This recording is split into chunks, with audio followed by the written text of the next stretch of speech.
s'intéresser à Alger, mais également aux autres villes du pays, avec ce très bel ouvrage intitulé Images d'Algérie, signé Nadir Djamara. Bonjour. Bonjour et merci d'avoir insisté à m'inviter. Voilà, merci. Merci à vous d'avoir accepté notre invitation. Alors, vous êtes physicien universitaire, Voilà. vous avez enseigné à l'université de Voilà. Babzouar, c'est Ouais, bien ça? voilà. Oui.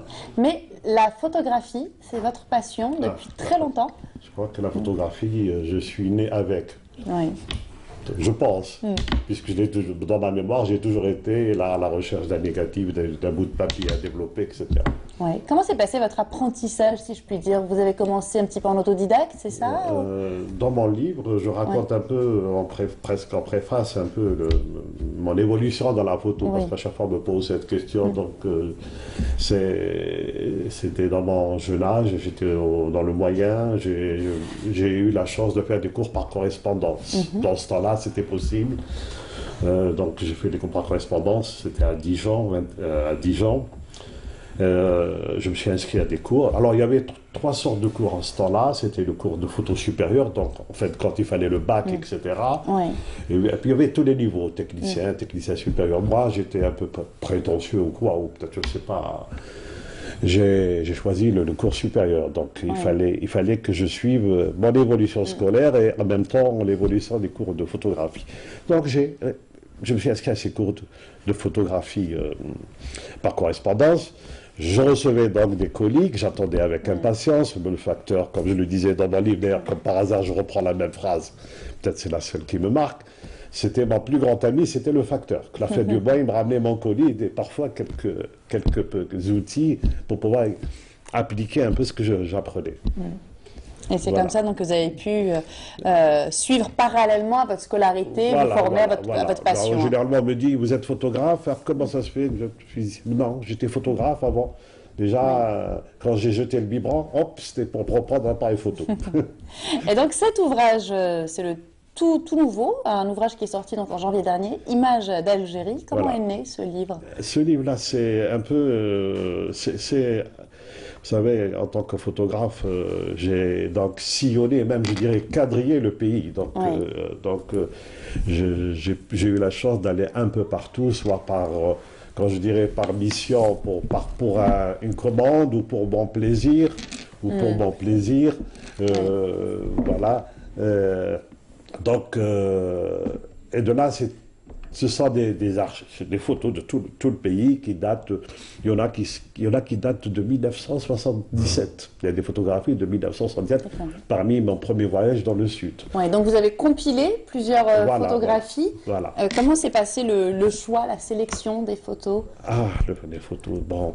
Donc ce livre-là... J'imagine que vous avez dû emmagasiner un stock de photographies assez impressionnant. Je vous dirais que j'ai peut-être de quoi faire 100 livres pareil. Ouais. Là, on voit la place de l'émir Abdelkader. Voilà. La capitale qui occupe un peu toute la première partie de l'ouvrage, on peut dire ça comme ça. La capitale Alger, parce que Alger Centre, j'y habite, donc je fais tout le temps mes 100 pas là dans ces rues. Mais je fais tout le pays, toutes les villes, presque toutes les villes, et beaucoup le Sud. Oui. Voilà. Vous avez remarqué, ce livre est d'une qualité exceptionnelle. Tout à fait, il est avec son... D'ailleurs, je remercie mon imprimeur Diwan qui m'a fait une grande aide là, pour l'impression de ce livre. Voilà, cette année, on n'a pas eu de... Comment on appelle? Il n'y a pas de soutien au livre, il n'y a pas eu de soutien au livre. Donc, je me suis permis une petite aventure, je l'ai fait avec mes propres moyens et grâce à mon imprimeur. Voilà, donc... j'ai réussi à le remettre dans son écran pour montrer Alors là, le souci de présentation. Vous allez me dire, la couverture, pourquoi la couverture, le cyprès? Là, c'est une grande aventure que je raconte. J'ai écrit aussi dans ce livre, donc j'ai écrit un peu, je raconte un peu mon aventure sur le plateau du Tabrit à Janet, certains peut-être connaissent. Je suis parti spécialement pour ces cyprès. C'est une espèce endémique. Et je raconte un peu l'histoire, mon arrivée. Et effectivement, mon arrivée était chargée d'émotions. Déjà lors de tout le parcours, j'ai vécu des sensations et j'ai vu beaucoup de sensations, qui m'a rapproché beaucoup plus de la nature, etc. Que ce soit les arbres, les petits animaux, le mola mola, l'oiseau, plein de... J'ai eu plein de questionnements, en fait, plein de questionnements pour plus d'humilité de ma part. Oui. Voilà. Donc là, cet arbre, où j'ai écrit un bon texte là-dessus, où j'étais accueilli par cet arbre, et je vous inviterai à lire ce texte-là et à regarder aussi les photos. D'ailleurs, quand on parcourt votre ouvrage, on ne sait pas si c'est l'appareil photo qui vous conduit à travers le pays ou si c'est le besoin de voyager, de s'évader qui vous conduit à réaliser ces clichés. Mais vous avez lu mon livre? Ah ben, j'ai un petit peu quand même. On fait les choses bien, moi, non, oui, effectivement. Donc voilà, alors répondez-moi. Moi, je me suis posé la question. Parce que c'est très difficile. Sans être photographe, j'aurais sillonné. On ne peut pas le classifier, on ne peut pas dire c'est un récit de voyage, en même temps ce n'est pas un album photo, ça ne se limite pas uniquement à du beau, il y a quelque chose, il y a une démarche, je pense, plus profonde que cela. Oui, moi je suis un peu amoureux de là où je vis. J'aime quand je quitte Alger. Bon, j'adore Alger, mais quand je quitte Alger aussi, je me libère un peu. C'est comme si, alors je vais, que ce soit au sud, au nord, à l'est. Je n'ai pas de préférence. Et je découvre le naturel des gens.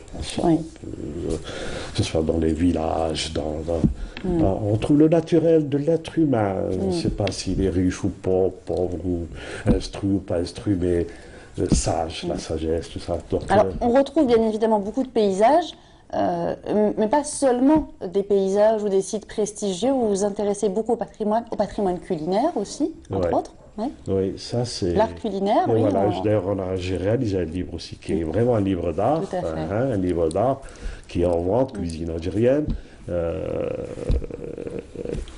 qui est un travail aussi sur le patrimoine. Là, moi, ce livre-là, c'est un livre, c'est-à-dire que je présente, quand on va visiter un pays, je montre ce qu'on pourrait montrer dans la vie. Il y a du costume, il y a de l'art culinaire, il y a des paysages, il y a un peu de spectacle. Je représente un peu ce qu'on verrait quand on irait dans un pays et qu'on ne connaît pas. Donc, on veut goûter, l'aimer, on veut voir le folklore, on veut voir... Donc, mon livre, il regroupe un peu tout ça. C'est une carte visite, un peu, voilà. Oui, finalement, c'est une belle façon de présenter l'Algérie, de faire connaître l'Algérie. Voilà, avec mon regard, comment dire, oui, je vais utiliser le mot, mon regard d'amour, c'est ça, de ce pays. Donc, voilà. Vous aviez participé à la semaine culturelle d'Alger, à Milan ? Oui, c'était en septembre dernier. Oui, effectivement, j'ai exposé. Oui, j'ai fait à peu près, j'ai exposé, mais j'ai présenté là aussi, comme dans ce livre, j'ai présenté un peu notre pays, orgueilleusement notre pays. Voilà. Bien sûr. Quels sont les retours, l'expérience que vous avez pu faire de cette semaine culturelle, de cette rencontre, puisque le but c'était bien évidemment de présenter la culture algérienne, de mettre en valeur, de faire découvrir aussi un public qui ne connaissait peut-être pas forcément l'Algérie. Qu'est-ce que vous retenez de cette semaine culturelle? Oui, j'ai eu de très bons échos. Oui. J'ai eu de très bons échos. Donc, oui, les gens étaient étonnés pour ceux qui ne connaissaient pas. Donc, ils étaient étonnés de voir que c'est un pays moderne, qu'on est en Afrique, que l'Afrique c'est quoi? Non, mais ils étaient vraiment ravis de voir. Oui. Oui. Alors beaucoup de clichés, beaucoup de très belles images dans cet ouvrage. Vous avez pioché dans des photographies, vous nous avez dit il y a des photographies, des clichés que j'ai réalisés en 1977, d'autres beaucoup plus récentes. Comment s'est fait un petit peu le choix, la sélection de photos? Parce qu'il y a un fil conducteur, bien évidemment, dans l'ouvrage. Je vous assure que j'ai laissé parler mon cœur. Voilà. C'est toujours l'histoire de cœur, je crois. On peut regarder une ville avec un bon cœur comme un mauvais cœur, et le résultat suivra le regard. Donc là, je suis parti. J'ai revoyagé. Donc, j'ai relu peut-être le livre que j'étais en train de faire. Donc, je le relisais au fur et à mesure et je voyais là. Voilà. Vous avez fait plusieurs autres ouvrages auparavant, un ouvrage notamment sur l'art culinaire. Oui, j'ai fait l'art culinaire, d'ailleurs, sur l'art culinaire, j'ai fait sur artisan. C'est-à-dire, je veux marquer mon époque. Vous voyez, les époques, le temps. On va dire la vie est courte, l'art est long. Hein, je ne sais pas qui a dit ça. Donc, j'ai à mon époque, j'ai ce moyen qui est j'ai ce talent, entre guillemets, donc j'essaie de marquer mon époque. C'est un peu. Donc, je parlais de l'art culinaire, de l'artisanat. J'ai fait un livre sur les bijoux, donc j'ai pris les plus beaux bijoux, un très beau livre d'ailleurs qui s'est épuisé. Là, je vais faire un autre livre. Mon projet, c'est sur les artisans. Je vais en faire sur les artisans, l'artisanat. À la demande de beaucoup d'artisans, d'ailleurs là je fais un appel, bon je ne sais pas si donc ils n'ont qu'à me contacter, on va faire un livre aussi, et peut-être même de la vidéo. Des portraits d'artisans. Des portraits d'artisans, leurs objets, leurs produits, et même suivre ça par des séquences vidéo, pour des émissions, pour chaque corps de métier. Pour sauvegarder aussi ce patrimoine qui se perd, on peut le dire. Hein? Pour sauvegarder aussi ce patrimoine. Je crois que c'est ça. Je me sens comme un devoir. Ouais. Hein, comme j'ai le plaisir à regarder les cartes postales des premières années de la photographie en noir et blanc. Donc je laisse ça, j'espère. Comme je dis, la vie est courte, l'art est long. Donc ça, c'est Sénèque qui dit ça. Bon, donc je laisse ça. C'est un devoir pour moi. Oui. On a nos enfants et on a nos enfants aussi. Merci. N'est-ce pas? Les générations qui vont venir. Tout à fait. Merci à vous, Nadira Djama. Images d'Algérie, l'ouvrage qui est disponible dans toutes les bonnes librairies, on peut le dire? Oui, les bonnes librairies. Oui. Les ventes dédicaces peut-être bientôt? Oui, effectivement, vous avez bien fait de me rappeler. Le 4 mars, je ferai une vente dédicace à la librairie des Beaux-Arts à Place Audin, à la rue des Douches, hein, Place Audin. Donc, à partir de 14h. Le 4 mars. Voilà, alors j'appelle tout le monde. Venez nombreux, le 4 mars. Je vous attends avec mon stylo. Pour apprécier ces images d'Algérie. Merci à vous, Nadira Djama. On va continuer à s'intéresser à notre richesse, à notre patrimoine avec ce reportage de Nahla Oqbi qui s'est intéressée à la production de l'huile d'olive.